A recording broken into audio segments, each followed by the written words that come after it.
อยู่ทางกลางพูนละทุกคนได้พูนเห็นบ่มองที่มันขาดเดี๋ยวสิพาพี่ๆน้องๆไปย่างเลาะเบิ่งน้อยหนึ่งทุกคนแล้วทุกคนมองที่บอนที่นี่แบบว่าเดี๋ยวนี้ครัวกะเก่าแล้วทุกคนเลยน้ำเสียเอาไปเลยน้ำกะหลายเลยทุกคนนี่แหละทุกผ่านปูนเนาะทุกคนบ่มีผ่านคอนกรีตก็เลยคันว่าถ้า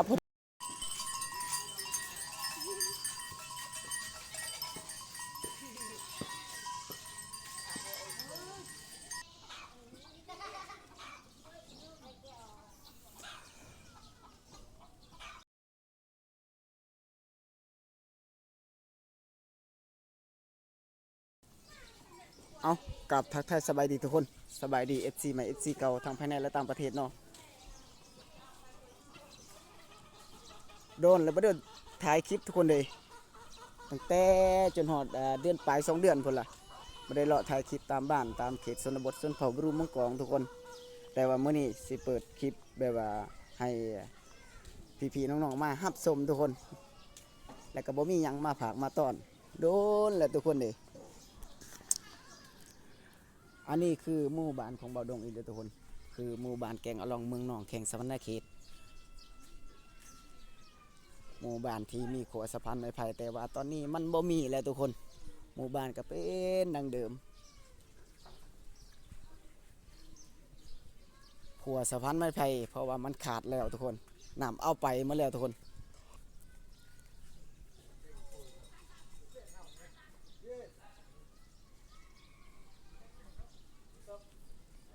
จังน้อยก็สิเมื่อเวียงจันทน์นี่ทุกคนสิขึ้นเวียงจันทน์ไปท่ารถพูดอยู่บ้านดงละทุกคนเลย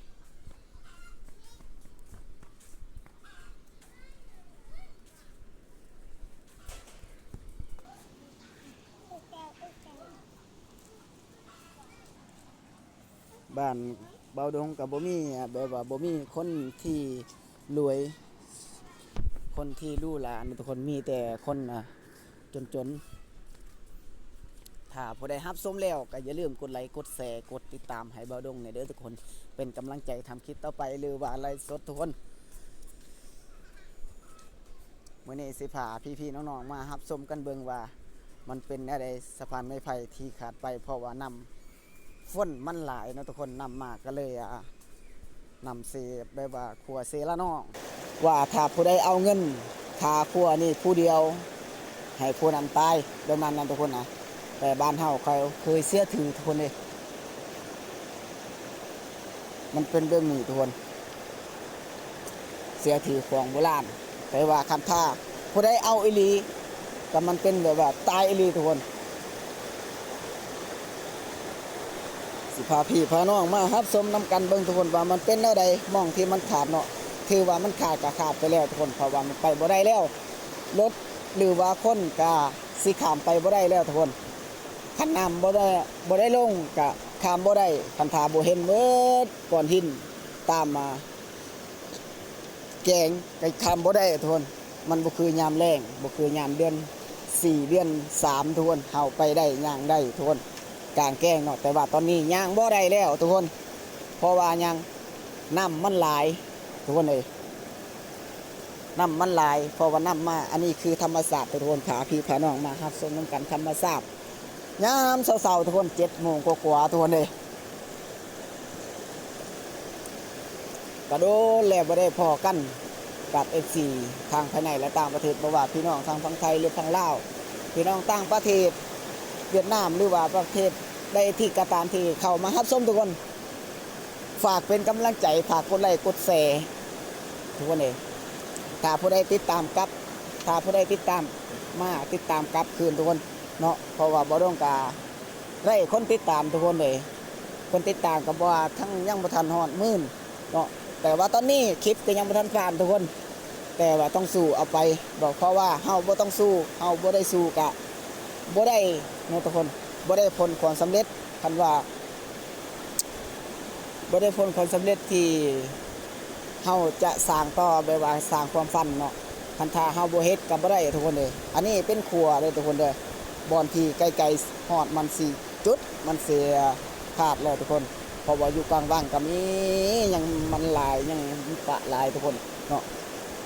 มองที่นี่ทุกคนเลยนี่ละคือขัวสะพานไม้ไผ่สิพาพี่พาน้องมารับชมน้ำกันทุกคนถือว่ารับชมครั้งสุดท้ายทุกคนเลยหลังจากนี้คันนำมาอีกแล้วมันก็เอาไปเบิดก็บ่ได้เห็นอีกแล้วทุกคนเนาะฝากเป็นกำลังใจน้ำจิตน้ำใจพี่ๆน้องๆมารับชมน้ำกันทุกคนว่ามันเป็นอะไรเนาะนี่คือจุดสุดของครัวเนาะทุกคนเนาะบอนที่มันขาดแต่ว่าทางนั้นเบาดงขามไปบ่ได้ทุกคนเลยนี่แหละที่มองเขาเอิ้นว่าซีละน้องนี่ครัวสะพานไม้ไผ่สุดท้ายครัวสะพานไม้ไผ่นี่มันจะกลายเป็นในตำนานทุกคนในต่อไปแต่ว่าตอนนี้มันมีเรียกว่าธรรมศาสตร์ที่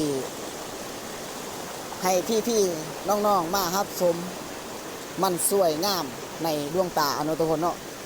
ถ้าผู้ใดไปแล้วก็ติดใจอยากไปเที่ยวบอกว่าประเทศใดประเทศใดก็ตามที่เขามาพี่นี่แต่เขาถ่ายคลิปถ่ายรูปถ่ายยังเนาะพวกยูทูบเบอร์ทุกคนเป็นยูทูบเบอร์นะพนักงานยูทูบเบอร์เฮา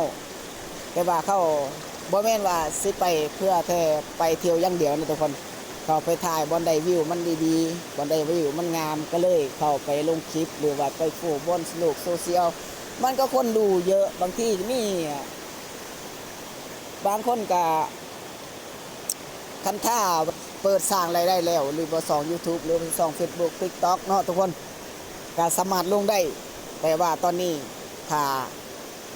พี่น้องๆจะมาเที่ยวก็ไปบ่ได้แล้วทุกคนอยู่ในเสละน้องเมืองน้องแขงสวรรณเขตเพราะว่ามันบ่มีขัวสะพานไม้ไผ่มีไปขัวคอนกรีตพุ่นละทุกคนอยู่ทางใต้พุ่นละทุกคนเนาะ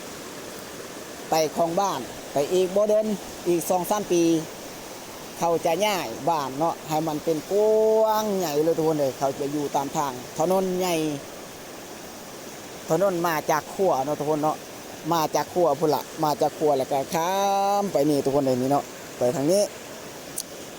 เลยเขาอยากไปอยู่ผู้ใดมีดิน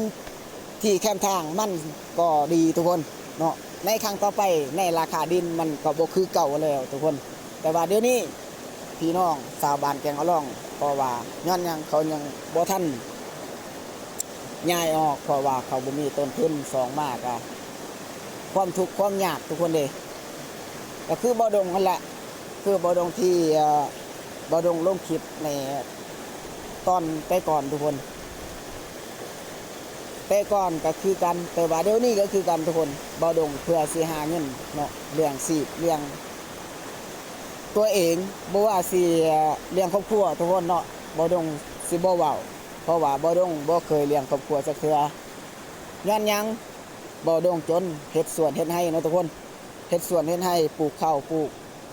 ลูกข้าวหรือว่าปลูกมันต้นปลูกมังสับฝรั่งนี่แหละทุกคนสารพัดที่เฮาปลูกได้อยู่ในไร่ทุกคนที่เฮากินได้ถ้าเฮากินบ่ได้ก็เฮาบ่ต้องปลูกมันทุกคน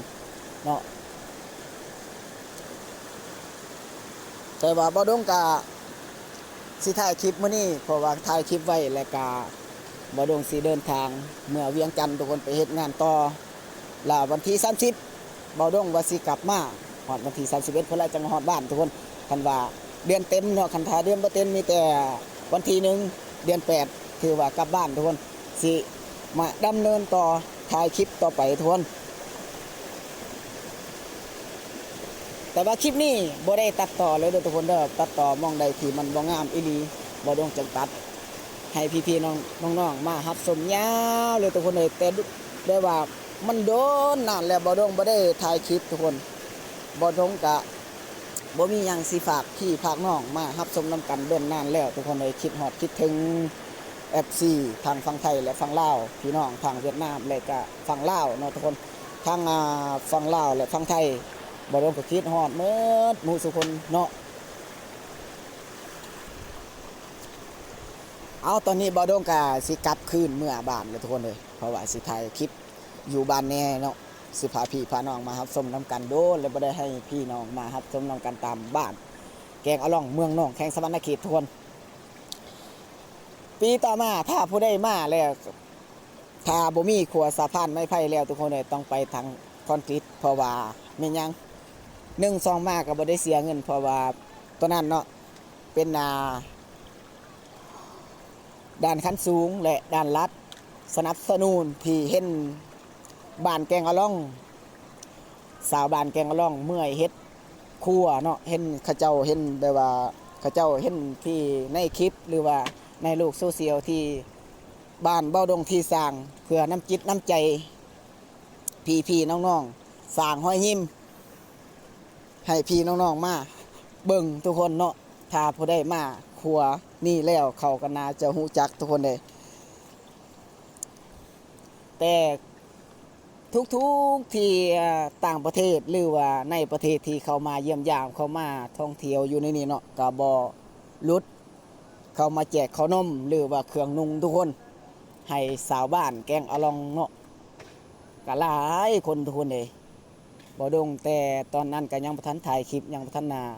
เปิดซ่องเนาะก็เลยแบบว่าบ่ฮู้ที่อยากเว้านะทุกคนเลยอันนี้ก็ต้องเรียนเอาน้ำหมู่เฮียนน้ำอายบุญตาคนดังเฮาทุกคนครั้งแรกเพิ่นก็เปิดซองให้แบบว่าบ่ดงก็ย้อนหยังบ่ดงบ่ฮู้จักเนาะย้อนแบบว่าบ่ดงบ่เคยผ่านโรงเรียนบ่เคยผ่านหนังสือทุกคนบ่เคยมีการเรียนแต่ว่าบ่ดงอ่านเป็นเขียนได้บ่เดียวก็บ่ฮู้ทุกคนเนาะย้อนหยังบ่ดงบ่เคยผ่านการเรียนบ่เคยผ่านโรงเรียนบ่เคยผ่านครูทุกคน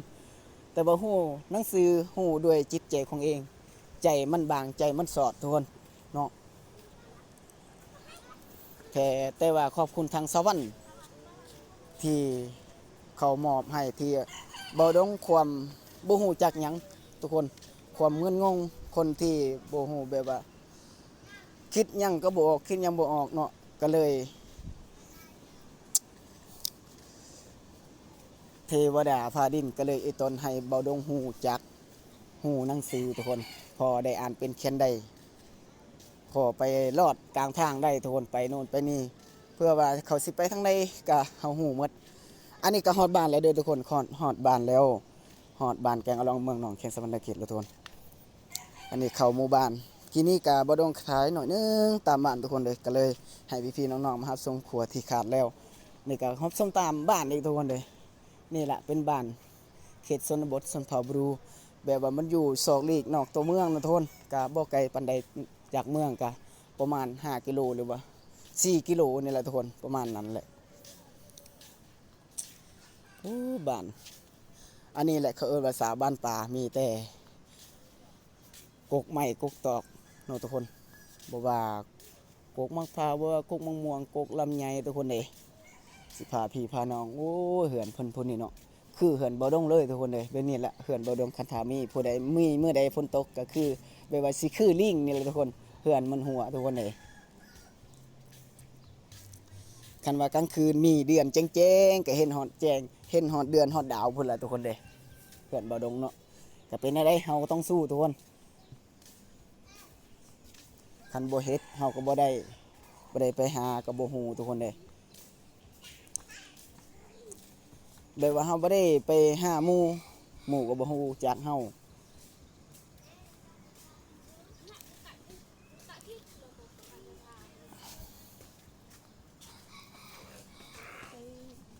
คันเฮาบ่ได้ทักทายหมู่ก็บ่ฮู้จักว่าผู้นั้นผู้นี้ทุกคนเลย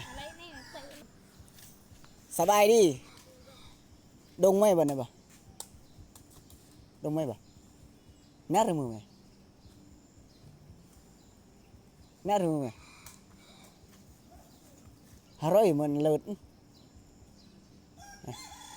น่ารึมืออันharoi โอ้ยอันนี้คือลูกกำพร้าเด้อทุกคนเพราะว่าพ่อตายยังน้อยหน่อยทุกคนเลยเหลือแต่แม่แม่เลี้ยงลูกผู้เดียวตอนนี้ทุกคนเนาะความจนความยากเฮือนกำลังน้อยๆทุกคนเลยก็เฮือนลังน้อยๆนี่ก็มีแต่แบบว่าน้ำจิตน้ำใจจากไอ้น้องพี่ๆน้องๆทางพังกัวนั่นทุกคนเลยก็ชาวบ้านเขามาแนะนำให้มาอยู่นี่แต่เก่ากับเพื่อนพุ่นยูนละอยู่ส้นขัวคอนกรีตพุ่นละทุกคนเลยแต่ว่าบ่ดงกับบ่มีอีหยังสิฝากตอนน้องทุกคนเลยบ่มีหยังสิให้น้องก็เลย ถ้าผู้ใดคิดไอ้ต้นเพิ่นก็ฝากสนับสนุนน้องเพิ่นผู้นี้เด้อโดยว่าเพิ่นก็เป็นลูกกำพร้าลาวกำพร้อยทุกคนเลยบ่ฮู้บ่มีพอมีแต่แม่อย่างเดียว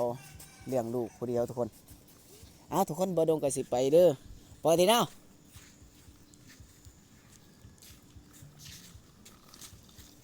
นี่แหละหมู่บ้านของชาวบ้านอาล่องทุกคนเลยถ่ายคลิปยาวให้พี่ๆน้องๆมารับชมนํกันมีสัตว์เลี้ยงหลายหรือทุกคนมีงัวมีควายมีแบะทุกคนตอนนี้อยากเขาท่านปล่อยทุกคนถ้าเขาปล่อยตัวจนเต็มบ้านเลยบางคนก็เลี้ยงอยู่นอกทุกคนเลยบางคนก็เลี้ยงอยู่บ้านเนาะคันงัวตัวเดียวแบะตัวเดียวเขาก็เลี้ยงอยู่บ้านคันงัวหลายแบะหลายเขาก็เลี้ยงอยู่ป่าพุ่นละคันบ่ได้เลี้ยงก็มันก็เกิด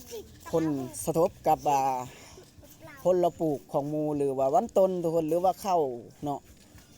ที่เฮาปลูกไม่ยังที่เฮาปลูกที่ในสวนหรือในไร่ในทุ่งนาก็แบบว่าทางงัวกินควายกินกับบ่งามเนาะทุกคนแต่ว่าหมู่กับบ่ว่าเพราะว่าเพื่อนผู้ใดที่มีทรัพย์สินเนาะทุกคนมีทรัพย์คือกันเพิ่นก็ถ้าเฮาไปขอบไปยอมไปพนมมือเขาก็บ่เอาทุกคนถ้าผู้ใดบ่คิดเห็นใจหมู่แล้วก็แบบว่าคิดอยากหาเนาะก็คือว่าแล้วเฮาเสียของแบบหมู่รักเนาะเฮาบ่ได้ให้บ่ไว้บ่ได้แบบว่าเฮาบ่ว่ากับบ่แม่นทุกคนเนาะอันนี้พาพี่พาน้องมารับชมนำกันเด้อทุกคนเด้บ่ดงกระโดดแล้วบ่ได้ถ่ายคลิปทุกคนแต่ว่าบ่ดงตอนนี้ทุกคนเด้เอาโทรศัพท์ถ่ายมันก็ยากนี่ทุกคนเพราะว่าเอาไอแฟกมาถ่ายทุกคนเพราะบ่มีโทรศัพท์น้อยหลังจากโทรศัพท์น้อยเสียแล้วก็ยังดีใจ FC ทางฝั่งไทยเพิ่นฝากโทรศัพท์มาให้ทุกคนก็เลยได้ลิ้นน้ำเพิ่นแต่ว่าหาเงินต่อไปคันท่าพอความฝันว่าอยากซื้อโทรศัพท์ใหม่กับกล้องทุกคนจิตใจแท้ก็อยากได้กล้องพุ่นแหล้วเนาะแต่ว่ามันบ่มีเงินทุกคนเลยนี่สาวบ้านบางคนก็ออกไปให้ไปสวนทุกคนบ้านก็เงียบทุกคนเลยหน้าอายเนี่ยทุกคนแบบว่าแบบว่ามันดนแล้วบ่ได้ถ่ายคลิปทุกคนเป็นเดือนแล้วเนาะใกล้สิฮอด2 เดือนแล้วบ่ได้ถ่ายคลิปทุกคนเลยก็เลยอย่างน่าอายเนี่ยทุกคนคำเว้าคำจากัรจ๋าทุกคนเลย